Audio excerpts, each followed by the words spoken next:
Hola, ¿cómo están? Yo ya los andaba extrañando. Les cuento que hoy me ven en un ambiente colonial. Ponchos, prendas de algodón. ¿Quién es usted? ¿Qué pasa? ¿Qué Bien. es esto? A ver. Todo barato. A ver, barato. Pero acá dice hecho en Inglaterra. Por favor, vaya. Sí, en otro momento puede ser. ¿Me deja seguir con lo que estaba haciendo? Muchísimas gracias. Telas, ponchos, prendas de algodón. Un personaje tan extraño, ¿verdad?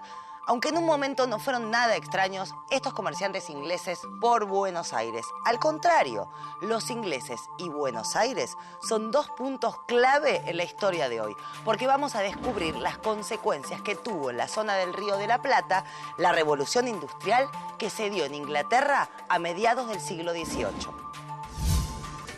Una historia en la que se mezclan el contrabando, la importancia de Buenos Aires para los británicos, las invasiones inglesas, nuestra independencia, el enfrentamiento entre Inglaterra y España y el rumbo de la economía en el Río de la Plata. Nos va a ayudar un especialista, historiador y, por supuesto, el profe, nuestro profe, que ya nos puede situar en el origen de esta historia, la Revolución Industrial. La revolución industrial comenzó a mediados del siglo XVIII en Inglaterra y fue un proceso técnico porque cambiaron las formas y las maquinarias para producir. A la vez, fue un proceso económico y también social. Todo esto produjo una verdadera transformación del mundo occidental. La llamada revolución industrial, entre otros aspectos, convirtió a Inglaterra en el primer productor textil del mundo. Y para la sociedad, también fue una época de profundos cambios que alcanzaron a hombres, mujeres y hasta los niños. La revolución industrial fue un proceso de cambio dinámico que afectó las formas productivas del viejo mundo entre fines del siglo XVIII e inicios del XIX. Comenzó en Inglaterra porque este era el país europeo que mejores condiciones tenía, es decir, poseía un mercado más o menos amplio y de buen poder adquisitivo, poseía también una flota externa apta para abrir mercados, poseía colonias y poseía también un proceso previo de cambio en el campo.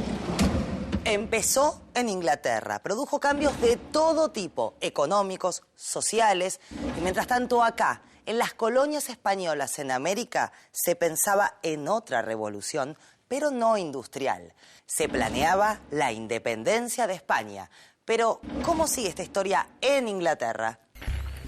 Alrededor de las nuevas y grandes fábricas inglesas se fueron formando barrios, habitados por los hombres y mujeres que llegaban a las ciudades buscando empleo.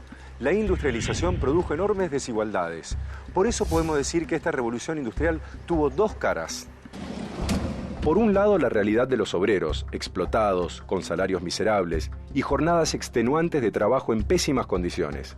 Y por otro, los avances tecnológicos, el aumento espectacular de la producción, que generó para algunos grandes riquezas. Y es ese aumento increíble de la producción el que tendrá consecuencias en el Río de la Plata. Pero eso se los voy a contar desde otro lugar. Ay, profe, ¿y ahora dónde está? Viajó a la época de la colonia. Bueno, casi. Estoy en Colonia, Colonia del Sacramento, frente a Buenos Aires, al otro lado del Río de la Plata, en la costa uruguaya. Y sí, recorriendo estas calles, uno parece estar viviendo en el 1800. Esta ciudad, desde su fundación, pasó sucesivamente entre manos españolas y portuguesas, hasta la independencia de esta tierra, claro. Pero estoy en Colonia porque fue escenario importante de la historia que recorremos hoy. Resulta que hacia fines del siglo XVIII, Inglaterra buscaba, especialmente en el Río de la Plata, mercados para vender los productos que fabricaba en enormes cantidades a partir de la Revolución Industrial.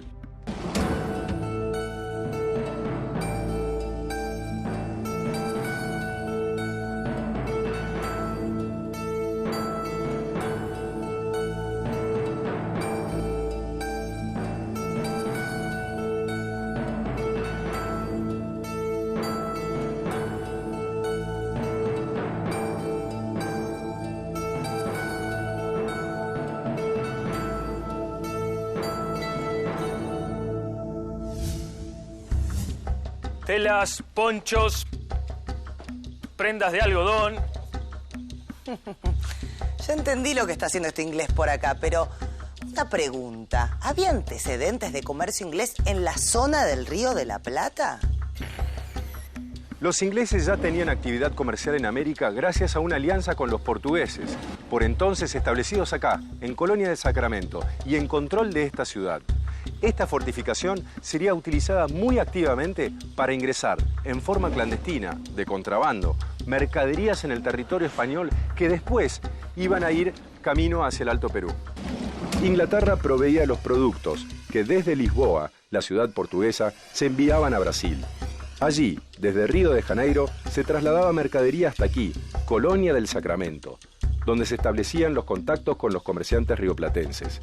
Mediante el contrabando, las mercaderías eran vendidas.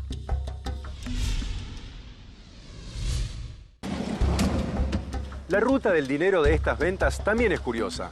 Desde el Río de la Plata, el dinero viajaba a Río de Janeiro, desde donde la flota portuguesa lo llevaba a Lisboa. Desde allí, una proporción se mandaba a Londres. Y así se cerraba el ciclo de este comercio ilegal. Luego, de otra forma, el comercio británico se iba a fortalecer en la zona del Río de la Plata.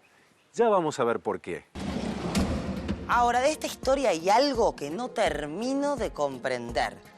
Inglaterra y Buenos Aires están a miles y miles de kilómetros. ¿Por qué a los ingleses les interesaban tanto las colonias españolas y especialmente el Río de la Plata?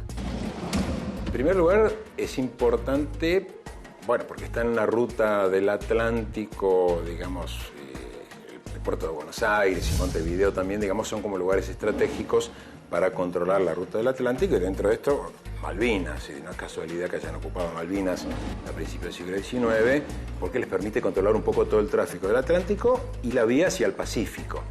Acordémonos que todavía no está el Canal de Panamá, por lo tanto hay que controlar el pasaje del sur del Atlántico para llegar al Pacífico. Entonces, en ese sentido es un punto bastante estratégico, no solo para comerciar con América y el Río de la Plata, sino para comerciar, digamos, con casi todo el mundo.